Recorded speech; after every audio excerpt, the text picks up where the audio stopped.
लेकिन कहा वहां तुम्हारा कल्याण नहीं है। सती जी नहीं मानी। अब देखो भोले बाबा कितने समझदार हैं। भोले बाबा ने सती को अकेला नहीं भेजा। बेशक पति पत्नी में झगड़ा हो गया है, बेशक एक दूसरे से बात नहीं कर रहे हैं ज्यादा, लेकिन वो जब माँ के यहाँ जाने की जिद कर रही है अपने माता पिता के यहाँ, तो भोले बाबा ने वीरभद्र को भेजा संग कि तुम साथ जाओ, क्योंकि अकेला मत जाइए। आपके घर में आपकी बहू अकेली कहे कि मैं तो मम्मी पापा के यहाँ जा रही हूँ, मैं ना रुक रही, तो आप ये मत कहो उससे क्रोध में कि जा चली जा, तू जानो चाह रही है बेटा ठीक है चली जा, लेकिन उसको कम से कम गाड़ी में बिठा करके आओ, संग में जाओ, सूटकेस लेके बैग लेके किसी को भेजो कि बेटा जाए बिठाए क्या, क्योंकि बहू अकेली जाएगी सूटकेस लेके तो पड़ोसन देखेंगी बहन कहाँ है वो, कचू है वो, दी जब ही चल रही है अकेली लेके। बोलो राधे राधे।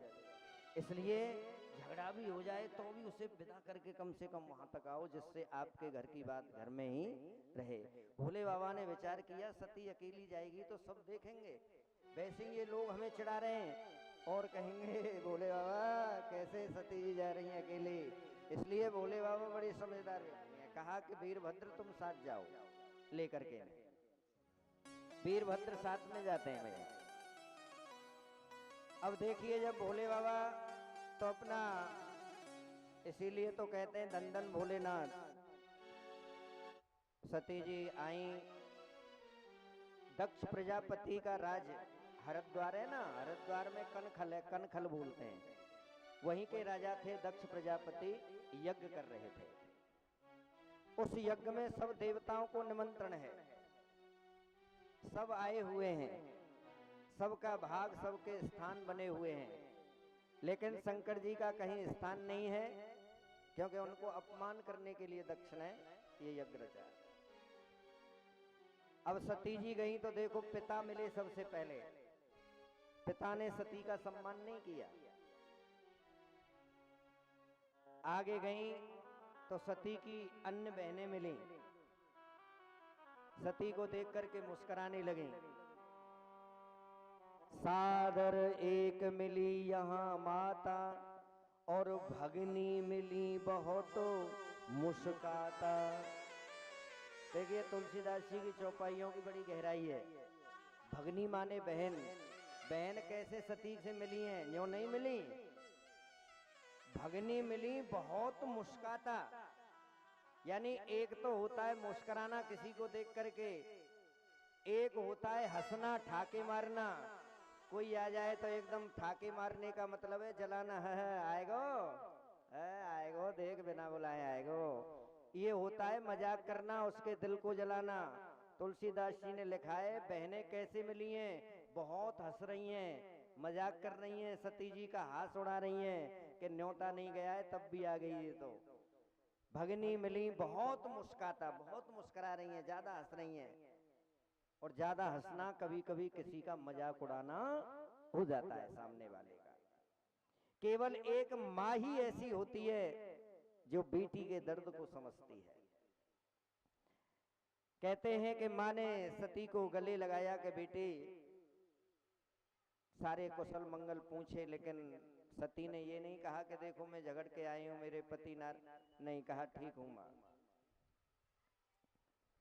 जब समझदार पत्नी को उसके यहाँ दुख कोई होता है पति के घर, तो समझदार बेटी अपने दुख को अंदर छुपा लेती है, रो लेती है एक कोने में बैठकर, लेकिन सोचती है अगर अपनी माँ बाप से कहूंगी तो मेरे माँ बाप की आत्मा दुखी होंगी ज्यादा। लेकिन कभी कभी वो स्वयं दुख को सह लेती है, अपने दुख को बताती नहीं है। समझदार उसी बेटी को कहते हैं। और बहुत सी बेटियां ऐसी होती हैं, नेक दो बात सास कह दे या पति ने क्रोध में कह दे, संजय को मम्मी तुम वो लेवा ले जा जानते, अरे नहीं, अरे दो बात सास कह रही है, दो बात पति कह रहा है, तो थोड़ा सहन करना सीखो। बार बार माँ बाप के यहाँ फोन मत करो, बार बार उन्हें दुख मत दो, क्योंकि सबसे बड़ा दुख माँ बाप के लिए होता है बेटी का कष्ट। दुनिया में दो चीज तुम्हारे घर में अच्छी आ जाए ना तो तुमसे बड़ा सुखी कोई नहीं है। दो चीजें गड़बड़ हो जाए तो बहुत कुछ संपत्ति होते हुए भी नरक जैसा जीवन हो जाता है। ध्यान रखना। पहली चीज है आपकी बेटी किसी अच्छे घर में पहुंच जाए तो ये माँ बाप के लिए सबसे बड़ा सुख है। और दूसरी चीज है आपके घर में बहू जो आए वो समझदार आ जाए। तो इन दो चीजों का अगर आपके जीवन में निवारण हो जाए तो इससे बड़े सुखी आप कोई दुनिया में नहीं हो सकता है। उस आदमी से बड़ा सुखी। सबसे बड़ा दुख क्या है आज समाज में कि आपकी बेटी शुरुआत में अच्छे लोग लगते हैं, लेकिन कभी कभी बेटी ऐसे घर में पहुंच जाती है कि माँ बाप का दिल हमेशा दुखता रहता है। और कभी कभी घर में बहू ऐसी आ जाती है कि पूरे घर को परेशान करती रहती है। तो ये दो चीजें अगर सुधर जाएं, घर में अच्छे सी मिल जाएं, तो सबसे बड़े संपत्तिवान हो आप। ध्यान रखना आप इस चीज को, क्योंकि इन दो चीजों के लिए ही दुनिया ज्यादा करती है। माँ बाप बेटी के लिए अच्छा घर ही तो देखते हैं कि बेटी अच्छे घर में पहुंच जाए, बेटे के लिए अच्छी बहू तो देखते हैं कि घर में भैया अच्छी बहू आ जाए। आज क्या है, लोग बाग ज्यादा संपत्ति को देखते हैं कि कितने रुपए लगा रहा है। भैया 30 लाख रुपए लगा रहा हूं बेटी की शादी में, बहू आ रही है घर में 30 लाख रुपए लगा रहा हूं। अब जिना देख रहे हैं कि जिस बहू को लेकर हम घर में आ रहे हैं वो हमारे घर में निभ पाएगी कि नहीं, कहीं 30 दिन के बाद वो 30 लाख रुपए भारी न पड़ जाए तुम्हारे ऊपर। इसलिए आदमी क्या ज्यादातर संपत्ति की तरफ ध्यान देता है, संस्कार की तरफ ध्यान कम दे रहा है। पहले लोग क्या करते थे आप सब जानते हैं, जितने भी बैठे हैं, केवल 1 रुपया दे करके बेटी की पक्की हो जाती थी।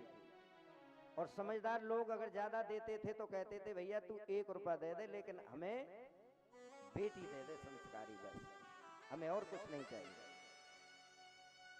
तो यहां पर कहते हैं कि सती जी जो है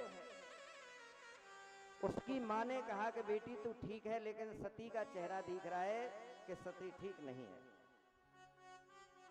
मां ने कहा कुछ छुपा रही हो। बोले मां छोड़ो इन सब बातों को, यहां मेरा तो अपमान हो ही रहा है, लेकिन मेरे पति का भी अपमान यहां हो रहा है इस यज्ञ में। कहीं शंकर जी का स्थान नहीं है ना भाग है। सुनऊ सभा सद्भाव होनी का, सभी जितने भी इस यज्ञ में आए सब सुन लो। सती जी ने कहा तुम सबको इसका खामियाजा उठाना पड़ेगा जो तुम शंकर जी की यहाँ निंदा देख रहे हो और सुन रहे हो। और जैसे ही यज्ञ प्रारंभ हुआ तो सती ने अपने शरीर को हवन कुंड में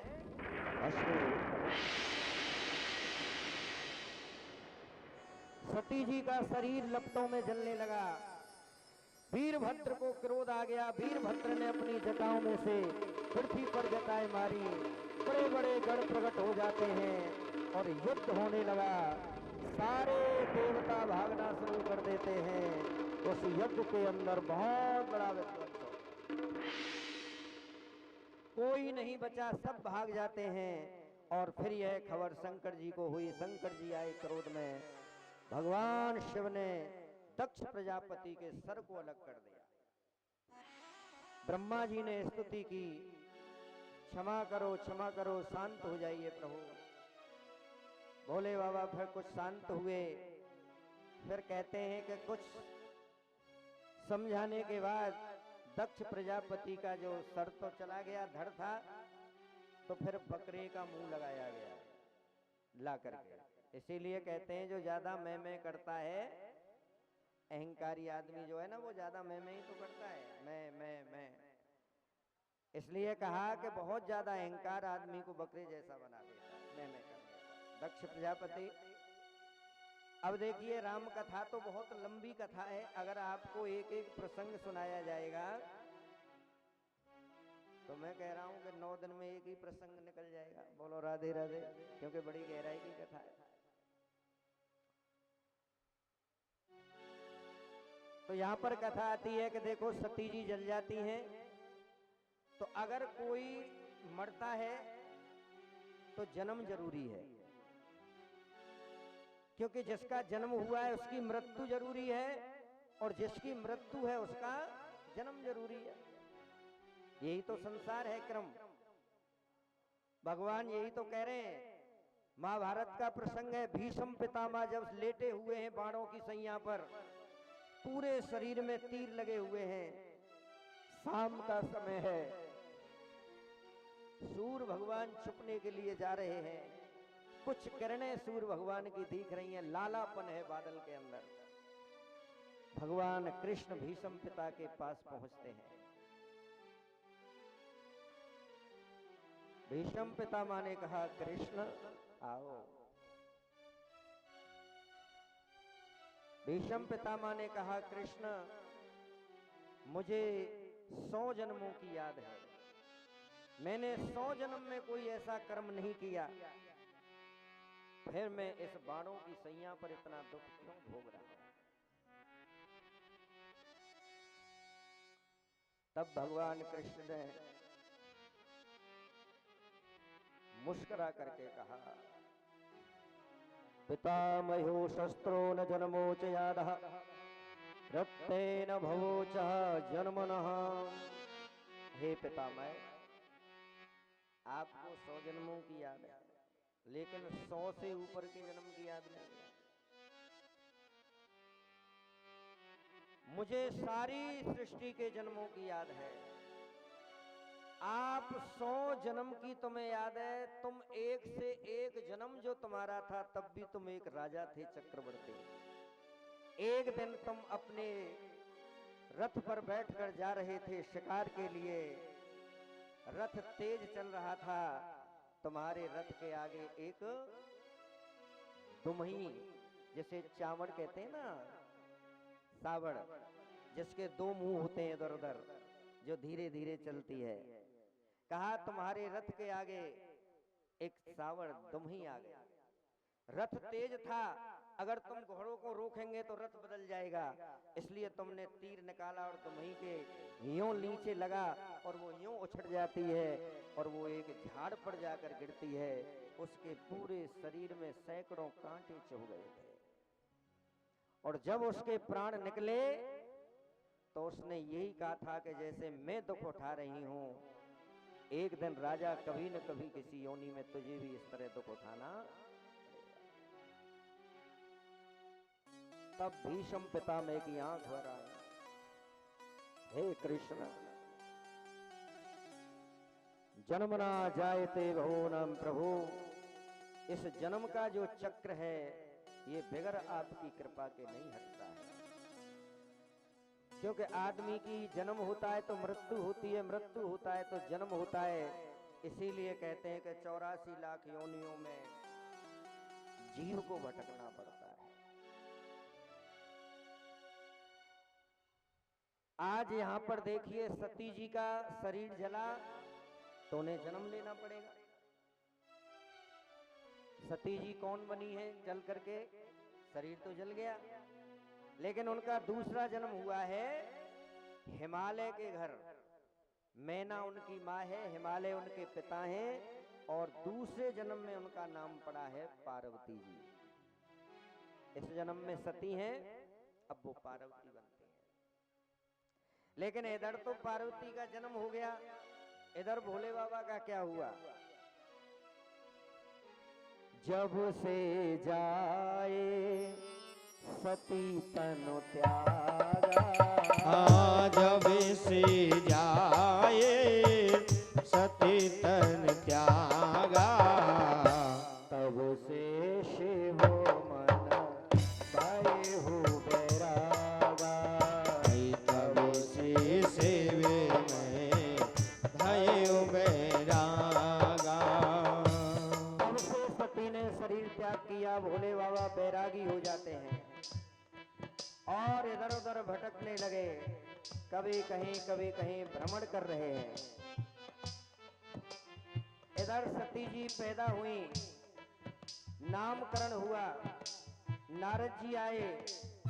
नारद जी ने पार्वती के हस्त रेखा को देखा और नारद जी ने कहा, सुंदर सहज सुशील कयानी, आए सुंदर सहजे सुशील सयानी, नाम उमा अंबिका भवानी।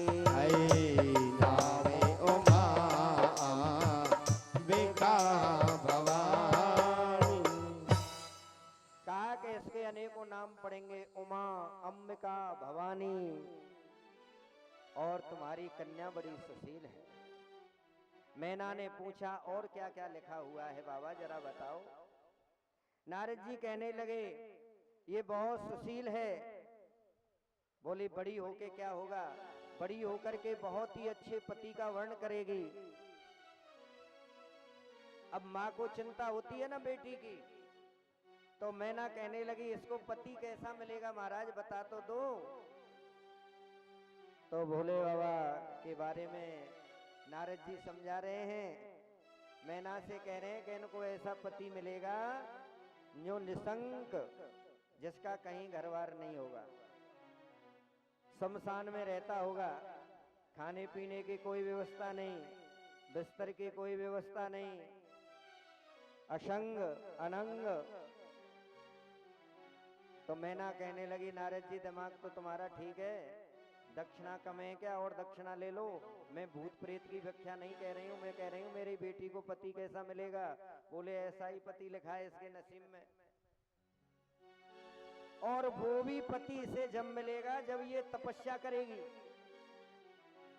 मैना ने कहा वाह, ऐसे पति का बखान किया है जो शमशानों में रहता होगा, न कोई घर होगा, न कोई व्यवस्थाएं होंगी, और वो भी पति तब मिलेगा जब ये भजन करेगी, तपस्या करेगी। बोले हाँ।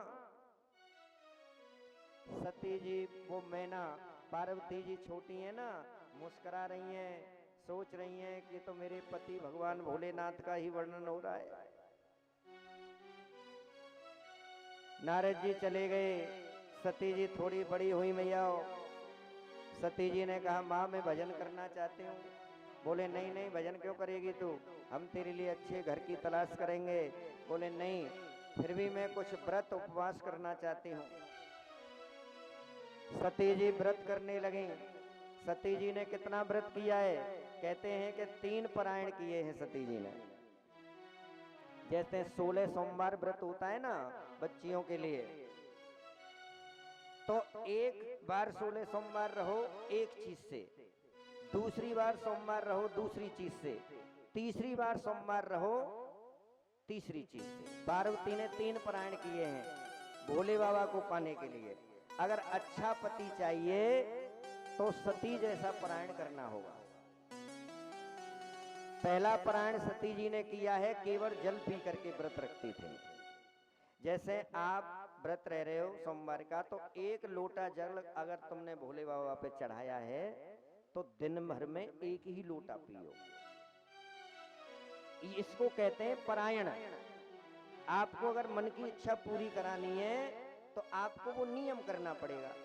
आपने मान लो अगर गर्मी के दिन ज्यादा प्यास है तो बड़ा लोटा चढ़ा के आओ ना भाई, बड़ा लोटा चढ़ा के आओ, और उसी बड़े लोटे को भर के रख लो। उसको तुम 4 बार 6 बार जैसे पी सकते हो बारी बारी से। जितना चढ़ा के आए हो व्रत वाले दिन उतना ही जल आपको पीना है। इसको कहते हैं पहला पारायण व्रत। पहली सिद्धि को पार कर जाओगे आप तो दूसरा पारायण आता है फल का।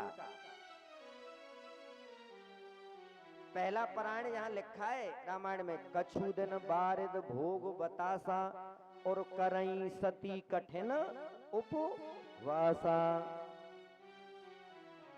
एक पारायण उन्होंने उपवास किया पानी का, बतासा, कछु दिन बारिद भोग बतासा। ध्यान से समझना, बरसात पड़ती है ना, और बरसात पड़ती है और कहीं पानी भरा हो और वहां कोई टपका टपक रहा हो, तो जो टपका पानी में गिरता है तो उस पानी के अंदर एक बतासे जैसा बबूला बना देता है। ये आपने देखा होगा। ये इसी के लिए संकेत है इस चौपाई में। कछु दिन बारिद बरसात, कछु दिन बारिद भोग बतासा।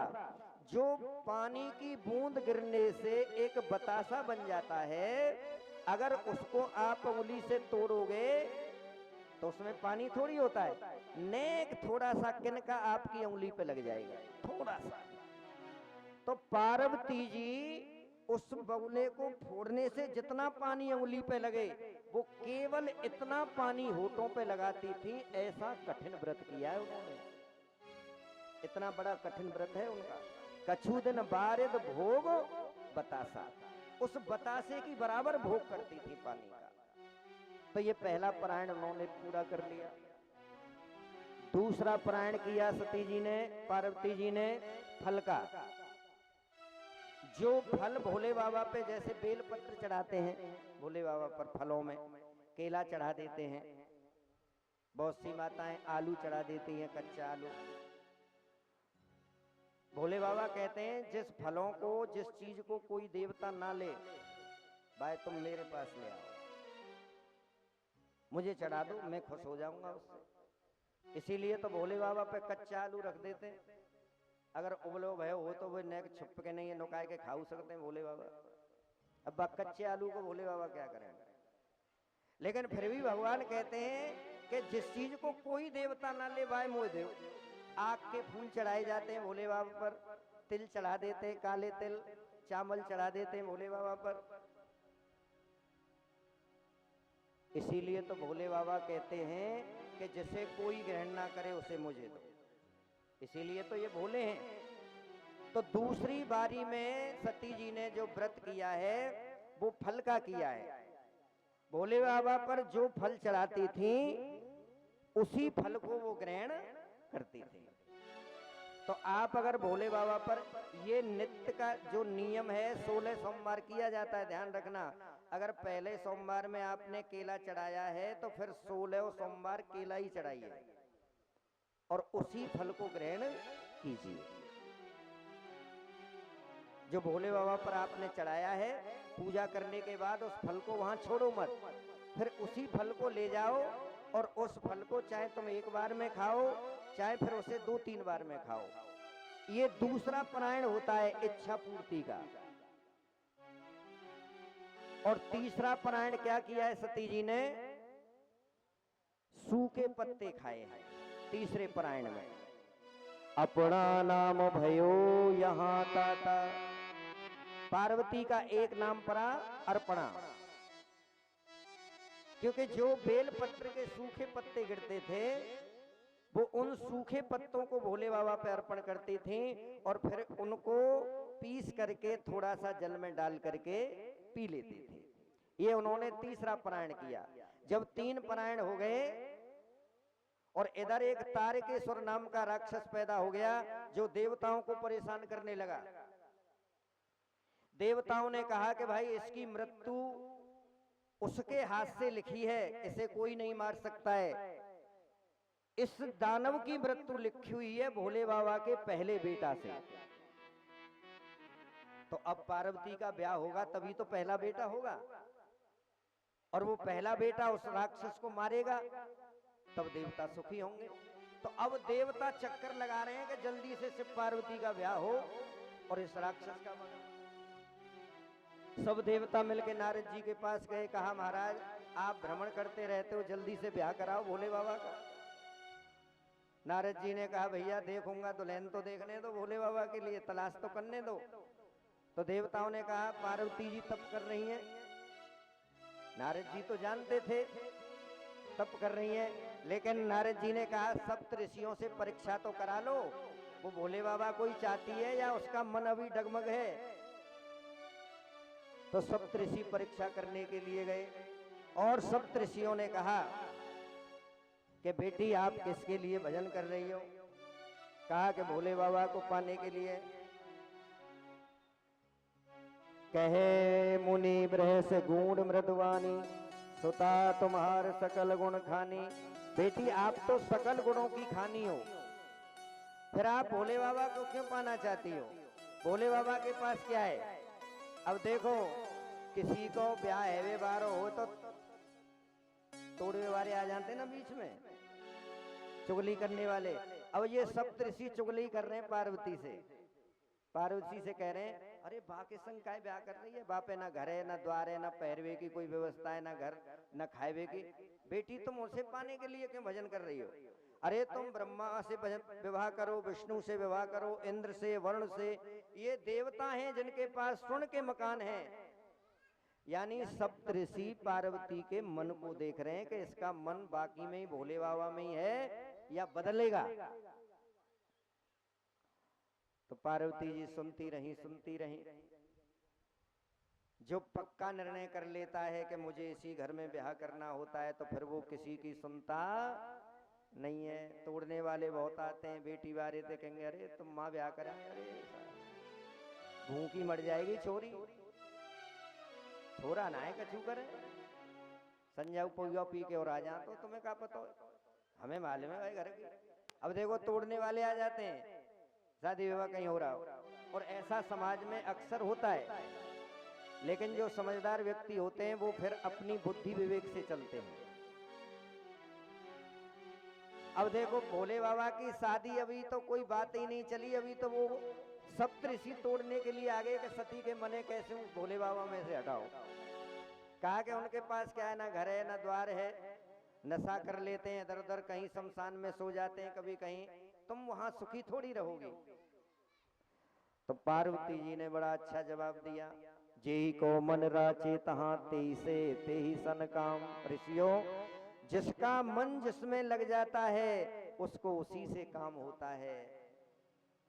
आपने जितने भी अवगुण गिनाए हैं मेरे भोलेनाथ में, वो सारे मुझे अवगुण नहीं गुण दिखाई देते हैं।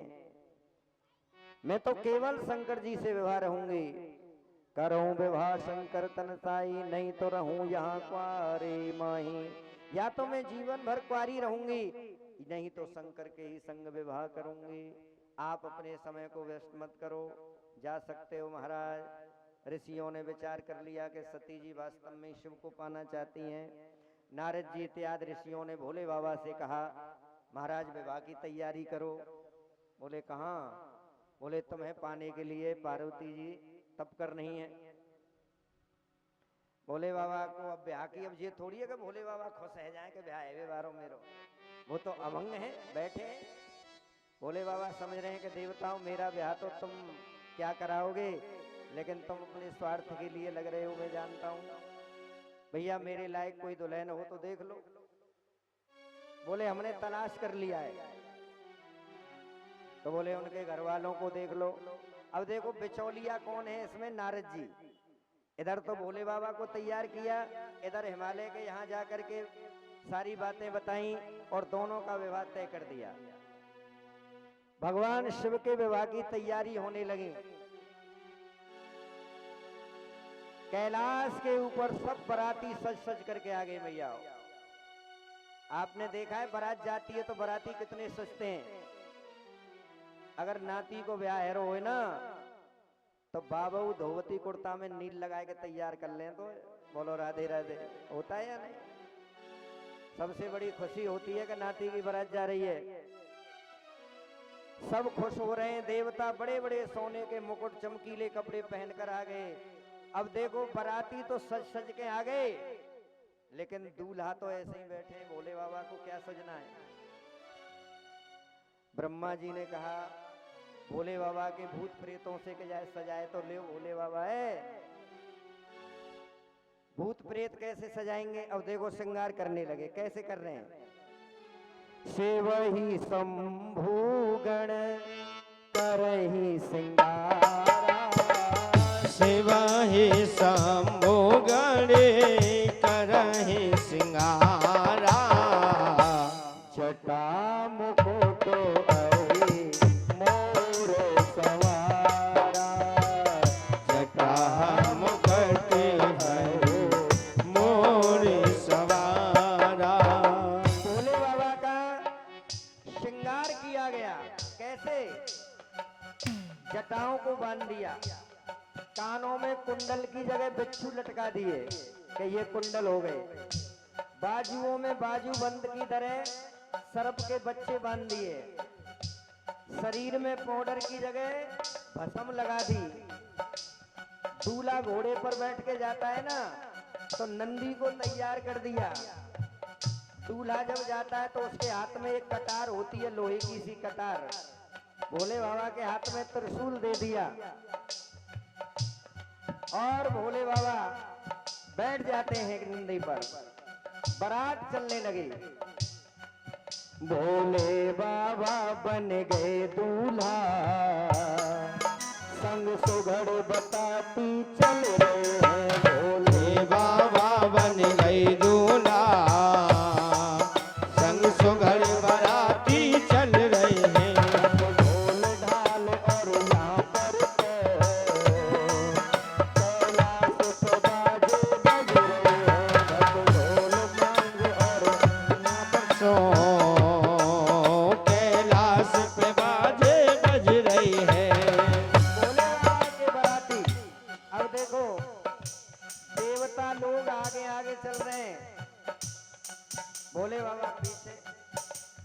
भोले बाबा ने कहा देवता बड़े चालाक हैं, मेरे बारातियों को पीछे कर दिया, आगे आगे देवता हो गए। भोले बाबा ने ध्यान किया कि जितने भी मेरे गण हैं सब आ जाओ। अब भूत प्रेत पिशाच यही तो भोले बाबा की सेना है। अब भारत के भूत अलग होते हैं, अमेरिका के भूत अलग हैं, पाकिस्तान के अलग हैं, क्योंकि अलग अलग भाषा है ना सबकी और अलग अलग रूप हैं। किसी किसी की 10-10 आंखें हैं, किसी के पूरे शरीर में आंख ही आंख लग रही है।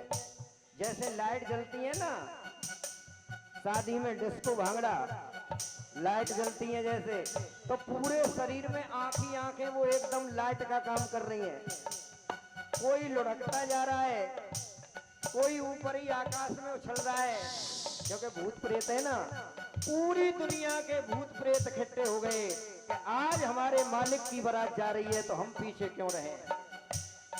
भोले बाबा के भारत के भूत प्रेत कह रहे हैं हर हर महादेव, विदेशी भूत कर रहे हैं हाय भोले बाबा, बाय बाय हाय हाय, क्योंकि अपनी अपनी भाषा में सब वहां भगवान शिव की बारात में है। कोई अगर मस्त मोटो ताजी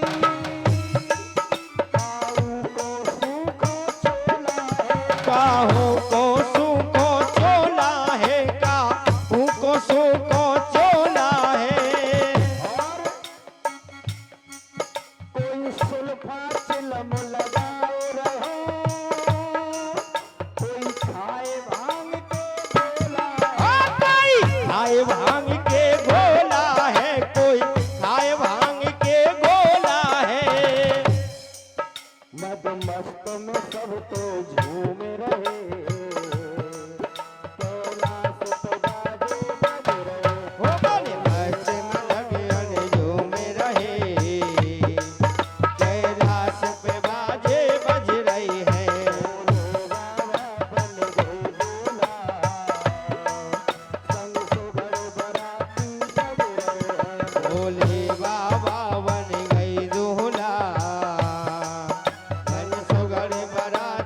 सज रहे। भोले बाबा की बड़ी अनोखी बारात है। दुनिया में आज तक ऐसा कोई दूल्हा नहीं गया जो भोले बाबा गए, ना ऐसी बारात किसी की गई जैसी भोले बाबा की गई।